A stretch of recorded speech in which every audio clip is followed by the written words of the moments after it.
Fooled ya. Alright, I had another really sweet person say I'm not talking loud enough.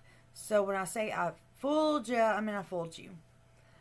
I'm a very real person who has been through a whole lot.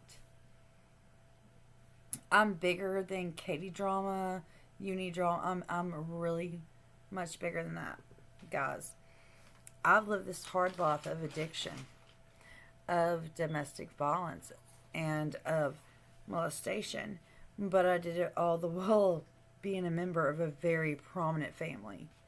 So I think maybe a lot of y'all have seen, okay, I'm an opiate addict. And I've shared the picture of the car on my Twitter. And I've shared the story. Um, I was molested by the man I loved the most in the world. Still love. Still don't trust with my daughter, but I love him. And we won't go any further into that. Um, I was in this marriage, and we're going to talk about DV.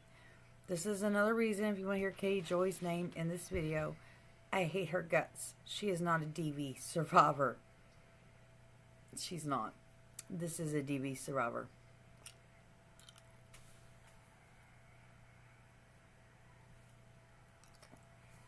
My ex-husband was tweaked out and drunk one night. Come home. I slept under my grand's blanket on the mattress that we had in the living room floor. Or no, he slept under his grand's blanket. I slept under my mama's blanket. He come in hot and drunk. He kicked his own blanket off on the floor. When I went to get mine back, he bit me. So I bit him back. And he turned around and punched my freaking teeth out. We slept on that mattress in that living room, in that trailer, in front of that trailer fireplace because he wouldn't keep a job. And even though he had been out that night with his girlfriend, his 16-year-old girlfriend in high school, I let him make it my fault.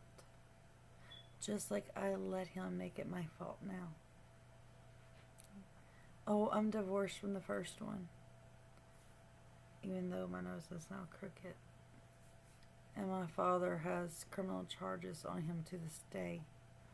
All these years later, my by-the-book father has charges on him.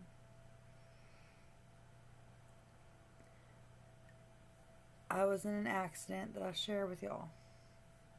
Not drugs or alcohol related. I was in this accident and it took such a mental toll on me. I was only 21 and it happened in 2005. And to this day, it's something I struggle with mentally and physically because I'm facing back surgery and I'm on opiates really bad. I mean, I really do not plan to keep any part of myself from y'all. I don't. You can like me for the person I actually am, or you can hate me for the person that you have to judge. That's on you. Anyways, so I met this guy, and I was 6 months clean after a 3-year hardcore addiction, and he seemed perfect. That was 2008. Well, 6 weeks later into an 8-week relationship, we found out I was 6 months pregnant. He asked me to abort her. I'd already done that once in my lifetime. And there was a reason for it. There was a medical reason. Please don't judge me. I had to do that for my child. And if you do judge me, then you can burn. I did what I had to do for the health of the baby that I didn't get to meet. And it does weigh on me every day. I don't condone abortion because people want to use it like birth control. I don't condone it for those reasons. But I do think where a mother has to put her foot down to protect a child, I do believe it's necessary in certain circumstances. Anyways, I was recovering from all that when I met my husband in 2008. In 2016, he got on meth. Started choking me half to death in front of my own kids. I forgave him. what happened ended in an 8 hour, no, 3 hour standoff with the police.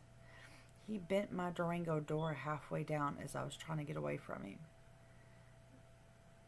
I've got pictures. I took him back. I forgave him. Then in 2017, it happened all again.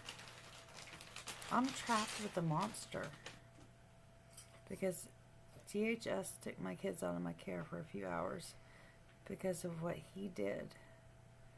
He got drunk and he picked me up and he threw me across the bathroom because I saw 2016 happening all over again. And I tried to get away and he smashed my face in. He used to say he was sorry. He used to care if he hurt me. No, we're his captives. They'll train you. They'll alienate you. They'll tell you this person's this person's that. They'll make sure you have no friends left. And they'll tell you everything you do. They were looking at porn because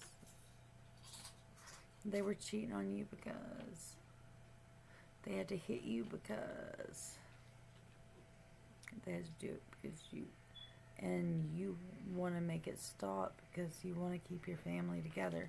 So you try harder and harder because it's your fault. And then, oh my God, especially if somebody beats the shit out of you and DHS doesn't take your kid and then puts you through that, then you really believe it's your fault. So here it is, your fault. Let me show you what I caused by saying we're going to talk about this when our kids go to bed. Let me show you what I caused.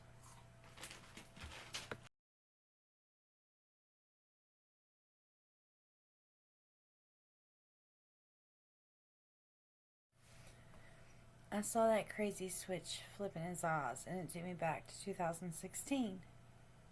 I just bought him a vehicle that day, and I said, we're going to talk, because he kept looking at porn. Why always porn? Like, why not me? That's a lot of the reason I feel like really, really ugly. Like, all the time you see me like,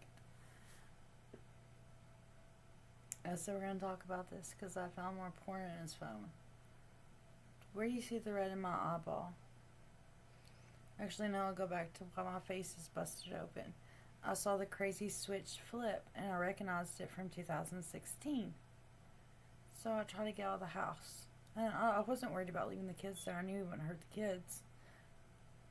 I just thought if I made the circle around my crop, like right out in front of our house, that I'd be okay. Like, just give me time to kind of... He wouldn't let me go. He stripped my clothes off from the waist down. And he kind of mocked and made fun of me. And then he drove me in the house. And the kids come to watch by then, and he told them I was just nasty. I was god awful, and he had to make me take a bath.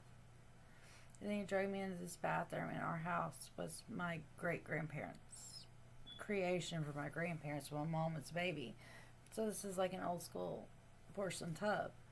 Like, I literally took my first steps in this room right here. And I got really scared when I saw the tub, so I tried to drop down out of his arms. And he scooped me back up, and he chunked me, and I landed face first in that tub I was so afraid of. And it cracked from here around. The doctor said this much more. Had it cracked from here around, I would have died. I would have died in the hands of the man I loved. And then he wouldn't let me put my clothes on. Oh, I'm sorry. I was told to speak louder. He wouldn't let me put my clothes on. He made me sit on that fireplace naked. And he mocked me and he made fun of me. Then he finally let me call for help. Then he reconsidered. And then while I'm sitting in my vehicle, he come and pried his thumb into my eye. And he tried to pry it out of my head. That is why you see the shot of the blood spatter my eye. I don't like Kitty Joy. She's not a true survivor. I am twice over. I'm still living it.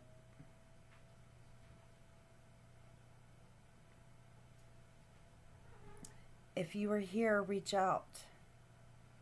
It's okay, reach out. Talk to us. There are so many more of us. I love you guys so much. Like and subscribe. Not like for my sake, but like let's stick together.